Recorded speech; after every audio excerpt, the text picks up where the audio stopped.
हरे कृष्णा, राधे राधे। कैसे हैं आप सब लोग? आशा है आप सब लोग परम सुख में होंगे, आनंद में होंगे, मंगल में होंगे और बिहारी जी की कृपा आप सब पर बरसती रहे। तो ये वीडियो आ गया है शरद पूर्णिमा को लेकर। तो 28 अक्टूबर 2023 में हम मनाने जा रहे हैं शरद पूर्णिमा। तो शरद पूर्णिमा का मतलब ये है कि सर्दियां अब शुरू हो चुकी हैं और बिहारी जी और अपने लड्डू गोपाल बाल गोपाल के हम थोड़ा सा रूटीन में चेंज करेंगे, थोड़ा सा उनका वस्त्रों में चेंज शुरू कर देंगे, क्योंकि थोड़ी थोड़ी देर ठंड होने लगी है और कई जगह तो काफ़ी ठंड होने लगी है। तो उसी हिसाब से हमारा रूटीन भी अब चेंज होगा। इस पूर्णिमा को महारास पूर्णिमा भी कहते हैं और कोजागरी पूर्णिमा भी कहते हैं। यानी कि भगवान श्री कृष्ण ने, यानी हमारे बाके बिहारी लाल ने 7 वर्ष की आयु में निधि वन में महारास रचाया था। और इस दिन जो चंद्रमा होता है वो 16 कलाओं से युक्त होता है और पृथ्वी के सबसे नजदीक होता है और अमृत की वर्षा होती है आकाश से, यानी चंद्रमा जो है अमृत की वर्षा करते हैं। इसीलिए यहाँ पर खीर बना के रखी जाती है चंद्रमा की रोशनी में, यानी 9 से 12 के बीच में, 12 बजे जो पीक टाइम होता है उस समय पे हमें खीर को रखना चाहिए। इसमें ढक के उसको किसी छलनी से या किसी कपड़े से ढक के रखना चाहिए, ताकि जो चंद्रमा की किरणें हैं वो उसमें जाएं और वो अमृत औषधि का काम करें। तो ये महत्व होता है। फिर हमारे भगवान बाके बिहारी लाल ने निधि वन में सखियों के साथ में, राधा प्यारी के साथ में महारास रचाया था और जितनी भी गोपियां थी उतने ही श्री कृष्ण रूप में जो है खड़े हो गए थे और सब गोपियों को लग रहा था श्री कृष्ण केवल उनके साथ ही रासलीला नृत्य कर रहे हैं। और इस रात में शामिल होने के लिए सभी देवता गण पृथ्वी पर आए थे और भगवान भोलेनाथ भी स्त्री रूप धारण करके महारास में शामिल होने आए थे। और कहा भी जाता है ना, एक दिन वो भोले भंडारी बनकर के ब्रिजनारी रास में आ गए हैं, है ना। ये भजन तो आपने सुना ही होगा। तो ये जो महारास की रात थी ये पूरे 6 महीने चली थी, लेकिन सबको ये लग रहा था केवल एक ही रात बीती है, क्योंकि चंद्रमा अपनी जगह पर स्थिर हो गया था। और कितना सुंदर और कितना प्यारा दृश्य होगा जब हमारे बिहारी जी अनेक रूपों में, मतलब अनेक सखियों के साथ में अनेक रूप धारण करके महारास रचा रहे हैं, तो कितना सुंदर दृश्य होगा। तो इस दिन की बहुत बड़ी महत्वता है। और भगवान बाके बिहारी लाल हम अपने भक्तों को सफेद वस्त्र धारण करके उसमें दर्शन देते हैं सखियों के साथ में, मतलब इस तरह का वहाँ पर पूरा का पूरा दृश्य जो है, जो दर्शन है भगवान के सफेद वस्त्रों में होते हैं। तो हमें और आपको भी सफेद वस्त्र धारण करने चाहिए। हमारे घर में जो विराजमान ठाकुर जी हैं, चाहे वो लड्डू गोपाल हैं, चाहे बाल राधा रानी है, राधे कृष्ण हैं, उन सबको सफेद वस्त्रों में हमें श्रृंगार करना चाहिए। और खीर का भोग विशेष तौर पर लगेगा, आप इसका ध्यान रखिए। और खीर भी चावल की होनी चाहिए, है ना, किसी और चीज की नहीं, क्योंकि चावल का विशेष महत्व है आज के दिन। तो शरद पूर्णिमा पर हमें खीर का भोग जरूर लगाना है।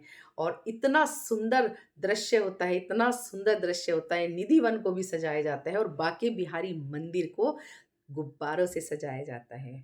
और इसी दिन हमारे ठाकुर लाडले लाल बिहारी जी साल में केवल एक बार बांसुरी अपने होठों से लगाते हैं, बांसुरी धारण करते हैं।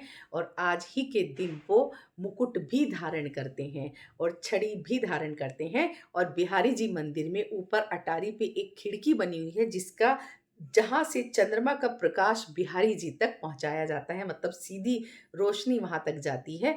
तो उसी रोशनी में खीर भी रखी जाती है, जिसका प्रसाद भक्तों में बांटा जाता है। तो बहुत सुंदर दृश्य और बहुत सुंदर ही झांकी होती है उस दिन। बिहारी जी अपनी बहुत दिव्य रूप में दर्शन देते हैं, पूर्ण दर्शन भी देते हैं वो बांसुरी के साथ में, क्योंकि बिहारी जी मंदिर में पूरे साल बांसुरी धारण नहीं कराई जाती है। और इसी दिन से कार्तिक स्नान भी प्रारंभ होने जा रहा है। तो कार्तिक के महीने की पूजा अर्चना वंदना भी इसी दिन से शुरू हो जाएगी। और हमें जो भी कार्तिक स्नान करते हैं, ओम नमो भगवते वासुदेवाय का हमें पूर्ण जाप करना है और कार्तिक के नियमों का पालन करना है। ठीक है जी। इसी के साथ साथ जो लोग पूर्णिमा का व्रत रखना चाहते हैं, वो साल की सबसे बड़ी पूर्णिमा यानी शरद पूर्णिमा से व्रत शुरू कर सकते हैं। तो इस पूर्णिमा को कोजागरी पूर्णिमा भी कहते हैं, यानी कि कौन जाग रहा है। तो इस दिन कार्तिकेय भगवान का भी जन्म हुआ था और माँ लक्ष्मी का प्रादुर्भाव भी माना जाता है। माँ लक्ष्मी अपने दोनों हाथों में वर और अभय लेकर पृथ्वी पर आती हैं, विचरण करती हैं और देखती हैं कि कौन मेरा साधक, कौन मेरा भक्त पूजा अर्चना वंदना साधना कर रहा है, और माता रानी उसे वर अभय वरदान देकर जाती हैं। तो को जागरी पूर्णिमा भी कहते हैं। तो माँ लक्ष्मी का भी आपको ज़रूर पूजन करना है और खीर का भोग लगाना है। तो अब आता है प्रश्न कि इस बार पूर्णिमा पे पड़ा है चंद्र ग्रहण का साया, तो कैसे करें लड्डू गोपाल की सेवा, कैसे लगाएं खीर का भोग, और किस तरह से हमारी होगी दिनचर्या, और ठाकुर जी को हमें किस प्रकार से ग्रहण में रखना है। तो देखिए, सबसे पहले कि खीर का विशेष महत्व होता है रात को, और रात को लग रहा है ग्रहण। तो ग्रहण जो हमारा शुरू हो रहा है वो 1:05 से 2:20 तक रात को, यानी वो ही पीक टाइम होगा हमारा, जो हमारा चंद्रमा का पीक टाइम होता है वही होगा, और उसी समय पे ग्रहण होगा, और सूतक माना जाएगा 4 बजे से, यानी शाम को 4 बजे से सूतक माना जाएगा। तो सूतक में भी प्रभु के लिए खीर नहीं बनाई जाती है। और ऐसा तो है नहीं कि ग्रहण खत्म हो जाएगा तो आप रात को 2 बजे फिर स्नान करेंगे, सारे घर को साफ करेंगे, गंगा जल डाल के पोछा लगाएंगे, सब करेंगे, उसके बाद खीर बनाएंगे, फिर ठाकुर जी को भोग लगाएंगे। तो ये सब तो देखिए पॉसिबल है नहीं। तो हमें क्या करना है, हमें ठाकुर जी को खीर का भोग दोपहर में ही लगाना है, यानी कि हमें सुबह ठाकुर जी को पंचामृत स्नान कराना है, और खुद भी हमें जल में थोड़ा सा कच्चा दूध और सफ़ेद तिल डालकर स्नान करना है। ठीक है जी।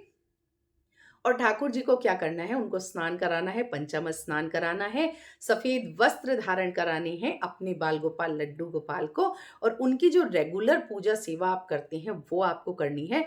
बस आप उनको दोपहर में अच्छे से खाना खिलाइएगा और खीर का भोग लगाइएगा, और फिर हमें लगभग 3:30 के आसपास उनके वस्त्र चेंज करके नाइट सूट उनको पहना के और उनको वहाँ पर सुला देना है। लेकिन सुलाने से पहले आप उनसे हाथ जोड़ के प्रार्थना करेंगे, ठाकुर लाडले लाल, आज ग्रहण है तो इसलिए आज मैं आपको सुला रही हूँ। मैंने आपके पास जल का लोटा रख दिया है, थोड़ा ड्राई फ्रूट रख दिया है, अगर आवश्यकता होगी तो आप ग्रहण कीजिएगा। तो इस तरह से आप प्रार्थना करेंगे, लेकिन तुलसी दल डालना मत भूलिएगा। आपको उन चीज़ों में तुलसी दल डालना है, और जो भी आपने खीर इत्यादि जो भी बनाया है उस सब में आपको तुलसी दल डालना है।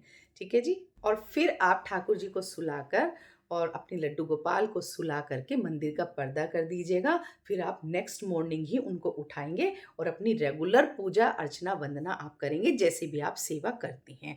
तो इस तरह से हमें करना है। देखिए क्या हुआ अगर हमने खीर चंद्रमा की रोशनी में नहीं रखी तो, क्योंकि कभी कभी ऐसा भी होता है कि तीज त्योहार पे ग्रहण लग ही जाता है ना। देखिए पिछले साल करवा चौथ पे, उससे पिछले साल करवा चौथ पे क्या हुआ था, बरसात इतनी हो गई थी कि चंद्रमा के दर्शन नहीं हुए थे। तब हम लोगों ने क्या किया था, तो तब हम लोगों ने सफ़ेद चंदन का चाँद बनाकर उसके दर्शन किए थे, या वीडियो कॉल पे कहीं और से हमने दर्शन किए थे, लेकिन हमने त्योहार तो पूरा किया था ना। तो देखिए हमारे श्री कृष्ण भगवान स्वयं 16 कलाओं से परिपूर्ण हैं। वो स्वयं करोड़ों चंद्रमा के समान कांति वाले हैं, मतलब करोड़ों चंद्रमा भी कम पड़ गए उनकी आभा के सामने। इतने सुंदर, इतने मनमोहक और इतने हमारे कृष्ण भगवान प्यारे हैं कि उन्हें किसी भी चाँद की रोशनी की ज़रूरत नहीं है। और देखिए ना, चाँद और सूरज को स्वयं प्रकाश ही हमारे ठाकुर जी से मिलता है, तो उन्हें किसी के प्रकाश की ज़रूरत नहीं है। आप खीर को उनके पास रखिएगा, उसमें तुलसी पत्र डालिएगा, और वो स्वयं ही खीर अमृतमयी हो जाएगी, क्योंकि हमारे ठाकुर लाडले लाल का वो प्रसाद होता है। तो इसलिए चिंता करने की बिल्कुल भी ज़रूरत नहीं है। अपनी खीर को हम इसी प्रकार से रखेंगे, और इसी प्रकार से हम 3:30 से पहले पहले आप शरद पूर्णिमा का त्योहार मना लीजिएगा। बस वो जो रात वाला सिस्टम है इस बार वो नहीं हो पाएगा, जो हम रात को हम लोग बैठते हैं, हम लोग वहाँ भजन कीर्तन करते हैं, हम लोग नाम जाप करते हैं, ये सब चीज़ें हम नहीं कर पाएंगे। और ना ही हम ठाकुर जी को चंद्रमा की रोशनी में ले जाएंगे, क्योंकि ठाकुर जी जो है हमारे, उनका हमें शयन कराना है। ठीक है। अभी बहुत सारे लोगों का ये भी प्रश्न आएगा कि देखिए वो तो हमारे बाल स्वरूप हैं, वो हमारे लाला हैं, वो हमारे, हम कैसे कर दें उनको, 4 बजे से हम भूखा कैसे छोड़ दें, हमारे, हम उन्हीं खाएंगे क्या, हम तो अपना लाला ही मानते हैं, हम उनको भी खिलाएंगे।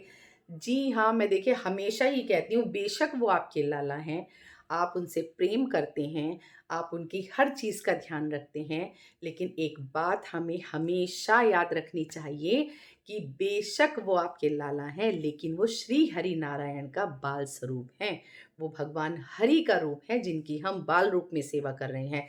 तो भगवान से संबंधित सारे नियम हमें फॉलो करने होते हैं उनके साथ में। बाकी आपको कोई कुछ भी कह रहा है वो तो देखिए अलग बात है, लेकिन सच्चाई यही है कि हमारे घर में ठाकुर जो विराजमान हैं वो श्री हरि का रूप हैं। तो पूजा अर्चना वंदना की मर्यादा हमेशा बनी रहनी चाहिए, वो कभी नहीं टूटनी चाहिए। ठीक है जी, खूब मन से हर्षोल्लास के साथ शरद पूर्णिमा का त्योहार मनाइएगा। सखियां आपके पास हैं तो उनको चारों तरफ ऐसे खड़ा करके बीच में अपने ठाकुर जी को विराजमान करिएगा। राधा रानी और श्री कृष्ण का सफेद वस्त्र में सफेद श्रृंगार करिएगा और स्वयं भी सफेद वस्त्र पहनिएगा। खीर जरूर से बनाइएगा। और अगर आप नहीं बना पा रहे हैं, वैसे तो खीर का ही विशेष महत्व होता है, आप दूध में छुआरे उबाल करके वो भी रख सकते हैं, है ना। आप दूध में काली मिर्च तुलसी पत्ती डाल के वो भी रख सकते हैं। उससे मतलब और रोगों से मुक्ति मिलती है। तो ये सब जानकारियां थी शरद पूर्णिमा से संबंधित, मैंने आपको दे दी हैं। अगर फिर भी आपका कोई प्रश्न होगा तो कमेंट बॉक्स में जाकर आप मुझसे पूछ सकते हैं। तो मिलते हैं नई वीडियो के साथ, तब तक के लिए जय श्री राधे।